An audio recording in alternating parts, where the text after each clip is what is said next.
आणि आता पाहणार आहोत टॉप 9 मोठ्या राजकीय बातम्या। राज्यातील विधानसभेच्या निवडणुका डिसेंबरमध्ये होण्याची शक्यता, लोकसत्ताचं वृत्त, लाडकी बहीण योजनेमुळे निवडणुका लांबल्याच्या चर्चा। निवडणुका कितीही पुढे ढकलल्या तरी निकाल बदलू शकत नाहीत, निवडणूक लांबणीवरून सुप्रिया सुळेंची सत्ताधाऱ्यांवर टीका।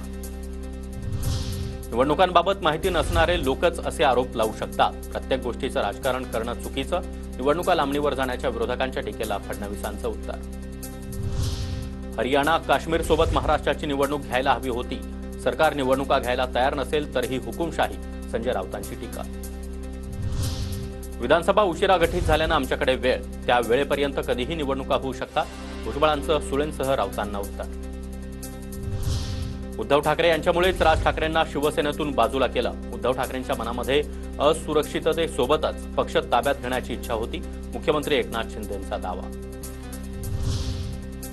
एकनाथ शिंदे ढोंगी लोकांच्या नादाला लागून खोटं बोलत आहेत, 25 वर्षांपूर्वी मातोश्रीचे दरवाजेही शिंदेंसाठी खुले नव्हते, संजय राऊतांचं प्रत्युत्तर।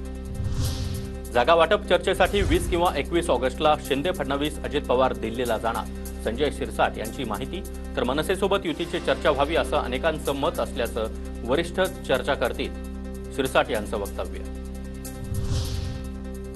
सरकारच्या योजना बंद होऊ नयेत म्हणून फडणवीस मुख्यमंत्री झाले पाहिजेत, लाडकी बहीण योजनेवरून सुरेश खाडे यांचं वक्तव्य।